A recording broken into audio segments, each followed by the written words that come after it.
Iran America से अपने commander Qasim Sulemani की हत्या का बदला लेने के लिए तैयार बैठा है। वो कासिम सुलेमानी जिसे ईरान के लोग अपने हीरो की तरह देखते थे, लेकिन अमेरिका ने 2018 में पहले उसे आतंकी घोषित किया था और फिर 3 जनवरी 2020 को उसे इराक में मार गिराया था।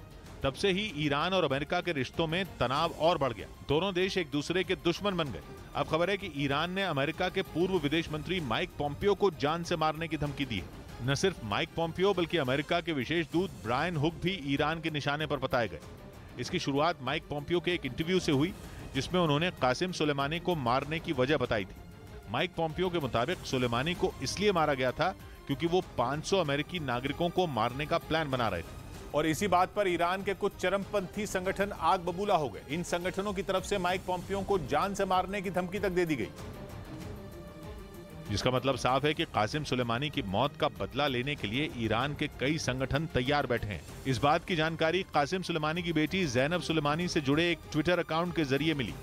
इस अकाउंट से हुए एक ट्वीट में पूर्व अमेरिकी विदेश मंत्री माइक पॉम्पियो को झूठा करार दिया गया। साथ ही ये चेतावनी भी दी गई कि उन्हें खौफ में रहना चाहिए। यही नहीं, माइक पॉम्पियो की तस्वीर को भी इस तरह से शेयर किया गया जैसे उन्हें सीधे जान से मारने की धमकी दी जा रही हो। लेकिन इस पर अमेरिका ने भी बाजुएं चढ़ा ली। अमेरिका के विदेश विभाग ने साफ शब्दों में ईरान को चेतावनी दी कि अगर उसने किसी भी अमेरिकी अधिकारी पर हमला किया तो उसे नतीजे भुगतने के लिए तैयार रहना होगा। हालांकि जिस वक्त अमेरिका ने इराक में कासिम सुलेमानी को ड्रोन हमले में मार गिराया था, उस वक्त डोनाल्ड ट्रंप अमेरिका के राष्ट्रपति थे और उनके कार्यकाल में माइक पॉम्पियो अमेरिका के विदेश मंत्री थे। इसलिए कासिम सुलेमानी पर हमले के प्लान में वो भी शामिल थे।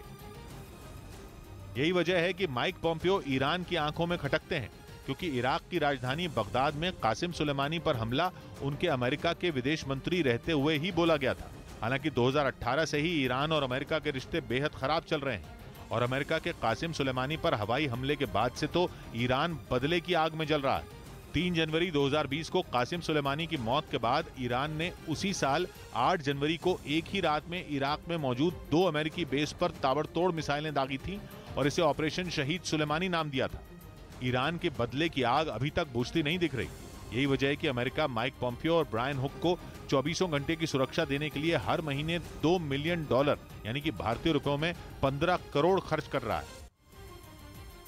और हर दिन मूसेवाला हत्याकांड से जुड़ी चौंकाने वाली खबर सामने आ रही है। हत्याकांड में गिरफ्तारी भी हो रही है। आपको बता दें कि अब पुलिस ने बलदेव उर्फ निक्कू की गिरफ्तारी की है। मामले में एंटी गैंगस्टर टास्क फोर्स के प्रमोद बान के मुताबिक बलदेव ही सिद्धू मूसेवाला की लगातार रेकी कर रहा था और मूसेवाला की हर मूवमेंट की जानकारी कनाडा में बैठे गोल्डी बरार तक पहुंचाता था। सूत्रों के हवाले से यह भी खबर आ रही है कि बलदेव ने ही लॉरेंस के भाई अनमोल बिश्नोई को गैर कानूनी तरीके से कनाडा भेजने में मदद की थी।